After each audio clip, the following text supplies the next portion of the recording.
Hello boys and girls, welcome back. Today we're going to read chapter 3 of Mr. Gum. Chapter 3. Mr. Gum lays his plans like the horror he is. The next morning, Mr. Gum was in the butcher's shop. The butcher was a scrawny old man called Billy William III. And no one knew what the third bit meant. I reckon he was in prison when he was younger and his number was 3, said Jonathan Ripples, the fattest man in town. Maybe it's because he's the third nastiest person in town, said the little girl called Peter. Tell you what I think, said Martin Laundrette, who ran the laundrette. When he was a young man, he was probably in prison and... Hey, said Jonathan Ripples, stop stealing my ideas. Oh, shut up, said Martin Laundrette. Why don't you go on a diet? Of course, Billy William III had his own theory. It's 'cause actually I'm royalty, he would tell anyone foolish enough to listen. I'm third in line to the throne for England. After them other geezers. He always pronounced England in this way, England. Other words he said funny were hospital, fountain and funny.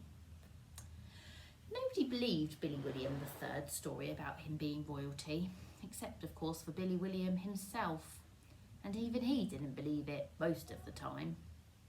But he enjoyed lying. It made him laugh. Not a nice laugh like you or I would do, but a sneaky old laugh on the inside where nobody else could see. Anyway, forget it. The important thing is that Mr. Gum had gone to old B.W. III's butcher's shop, which was called Billy William III's butcher's shop, Right Royal Meats, to buy the biggest load of meat he could get his angry hands on. He had a plan. I've got a plan, he told Billy William. Next time that whopper dog comes a-playing on my lawn, well, he'd better watch out. That's all. My plan is the best. Are you going to be laying down all the meat and poisoning it so when that barking fatty eats it, he'll fall down dead? Guessed Billy William. Maybe I am, said Mr. Gum, a little annoyed that the butcher had guessed his plan so quickly. He had been looking forward to explaining it in detail and impressing Billy William with his cleverness and bad heart. Talking of bad heart, said the butcher, here's 3 pounds of it. It's been sitting out in the sun since last Tuesday. That ought to poison him, and no mistake, Mr. Gum, me old slipper. Why did you leave it sitting out in the sun? Said Mr. Gum, taking the horrible sloppy bag from the disgusting butcher. I like watching the flies go mad over it, laughed Billy William. They're funty. You see what I mean about how he pronounced the word funny? It's the funtiest sight in all of England. I laughed so hard I nearly had to go to the hospital. Well, thank you, me old gobber, said Mr. Gum, handing over some money that Billy William would later discover to be made out of lies and broken promises. It was fake. And with that, he left the shop. Out in the high street, Mr. Gum remembered he hadn't been nasty to anyone for over 10 minutes. He looked around for any children who might be playing or just walking or anything. It didn't really matter what they were doing. Even reading a book would be fine. Just some children to be nasty to. But there were none to be seen, so he went and bought a newspaper. He opened it up at a photo of a 10-year-old boy who'd just won the world record reading cup. That'll do nicely, said Mr. Gum. and he scowled at the photograph all the way home, hardly even looking at where he was going.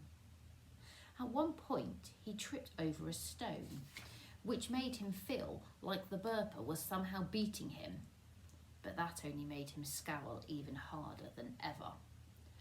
"So, you see, I've won again," he said with a proud smile, which he quickly turned back into a scowl. Back home, Mr. Gum locked all the doors and windows, even the broken ones. Then he sat down to think on the old sailor's chest, which stood at the front door. It was a beautiful old thing, made of mahogany wood, and it was carved all over with amazing scenes of life at sea, with waves and whales and tall ships. Mr. Gum had owned the sailor's chest for over 40 years, but he'd never once taken the time to appreciate its beauty. What's more, Mr. Gum had never once thought to open that beautiful chest and see what was inside. Had he done so, it might have been a very different story indeed. It might have been Mr. Gum's chocolatey adventure. Because I'll tell you something. That old chest had once belonged to a sailor called Nathaniel Surname, the hero of the high seas. One Tuesday, long ago, he'd saved a Spanish village from being destroyed by a terrible pirate called Kevin. As a prize, the village presented Nathaniel with the chest, which was absolutely stuffed full of chocolate. Not just any old chocolate, mind you, but special chocolate made by dolphins of the region. And it might just be legend, but some say it was magic chocolate with fantastic powers. And they always whispered when they said it. How the chest ended up in Mr. Gum's house, nobody knows. But there it had stood for over 40 years, unloved and unopened. As a result, Mr. Gum had never discovered Nathaniel's sugary treasure, which just goes to prove that angry people always miss out on their rewards. They are so busy sniping and griping that they never see the good things that are going on around them. As the famous song says, "You've got to have eyes, eyes for the lovely things in life. If you've only got eyes for the horrid and the bad, how are you gonna get?" I said, "How are you gonna get?" I said, "How are you gonna get the chocolate you deserve?" Yeah, yeah, yeah. Yeah, yeah, yeah, yeah, yeah, yeah, yeah. Yeah, yeah, yeah. Yes, you've gotta have eyes, eyes for the amazing joy and stuff. If you've only got eyes for the walnuts filled with spit, how are you gonna get? I say, how are you gonna get? Tell me, how are you gonna get the chocolate you deserve? Yeah, yeah, yeah. Yeah, yeah, yeah. Yeah, yeah, yeah, yeah, yeah. Yeah, yeah, yeah. Yes! So, that was that.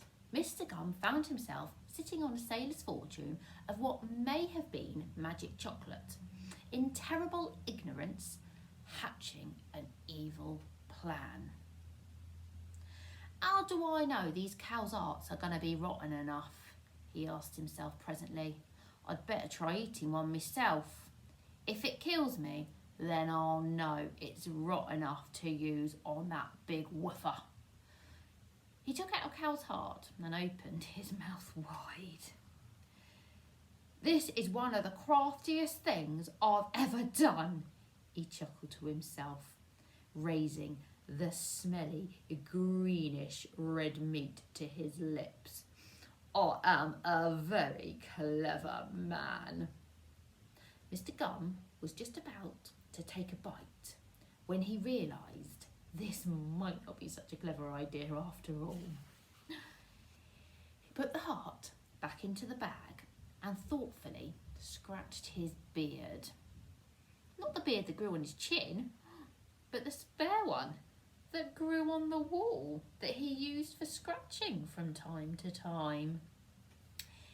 In the end, He decided to soak the rotten heart in rat's poison, just to be sure. It can't fail, he cackled. Old Dogger is in for a surprise. He won't like it all. Ooh, I wonder what's going to happen to that big old dog. Join us next time for chapter 4. Bye, boys and girls.